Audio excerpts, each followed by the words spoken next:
olen kaua mõelnud inimesest, tema rollist teiste liikide suhtes, tema vastutusest tuleviku ees.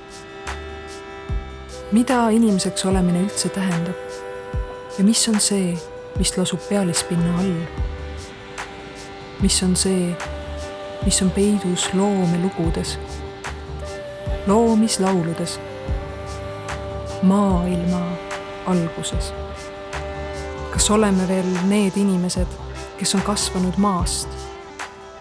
Oleme need, kelle mälu ulatub loome alguseni välja. Aega, kus jumalad hoolisid inimese savist. Aega, kui loomad said inimestega rääkida ning taeval polnud veel kuju. Kui sündisid esimesed inimolendid, esimesed saviinimesed, oli nende ülesandeks palvetada, lugusid vesta ning ajakulgu meeles pidada. Aga niipea, kui inimene muutus eneseteadlikuks, murdis ta loodusest lahti ja tegi enesest eraldi maailma. Oleme lahknenud loodusest, aga midagi on katkenud ka meie eneste tuumas. Et saada uuesti terveks, tuleb meil naasta kõigi asjade algusesse, esimeste tähenduste juurde, sinna salapaika, kus algseadus evolutsiooni ilmale toob. Meil tuleb uuesti õppida maailma kuulatama, sest seal asubki loomise mõte ja süda. On olemas rahupaik, lünk maailmade vahel, millest hõimutarkused aastatuhandete vältel on kõnelnud. Seal liueldakse tasa, lahus meie inimlikest heitlustest, enda välja mõeldud ilmast.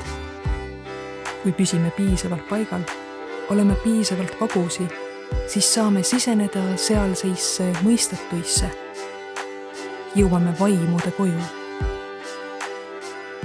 Meile näidatakse, kuidas linnusules on peidus midagi elusat, kuidas selle vägi laseb unistada taevastest õhuvoogudest, kuidas sulg teab pilvi seest poolt, kuidas see kannab meie vajadusi ja soove, sama hästi kui meie katki olemise lugusid. See tõuseb ja langeb, nagu loodus teda juhatab. Ja maa on veeplaneet.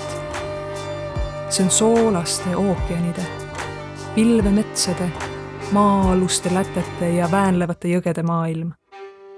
Vesi on rajanud sammaskäike ja võlvkaari, uuristanud teed maa sisemusse, koobastesse. See on sööstnud maamulda ja ennast sinna unustanud, kuni rõskusena aega mööda asunud ehitama sädelevaid kristalle ja maa sisemuse hambaid. Jääna on see vorminud liustikke, tühermaid.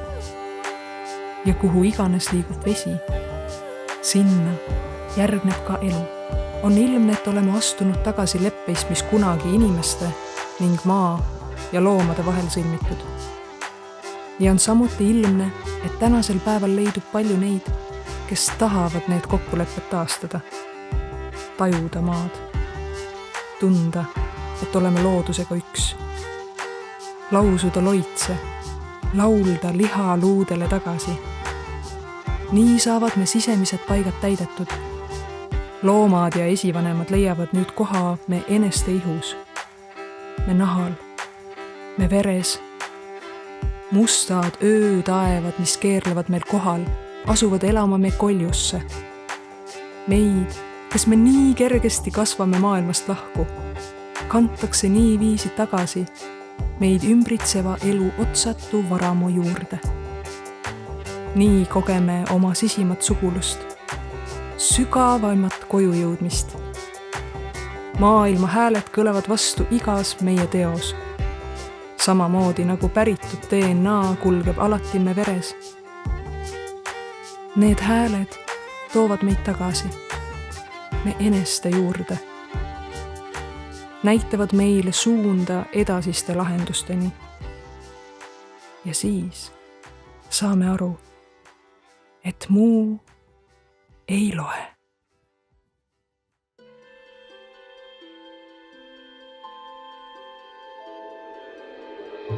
Siin üle tühermaa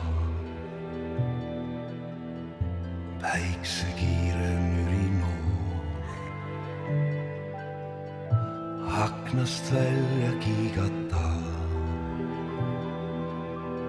paistab varemete pool. Kunagine magistraat enam pole autoromudega kraav kaugele ei sõida need.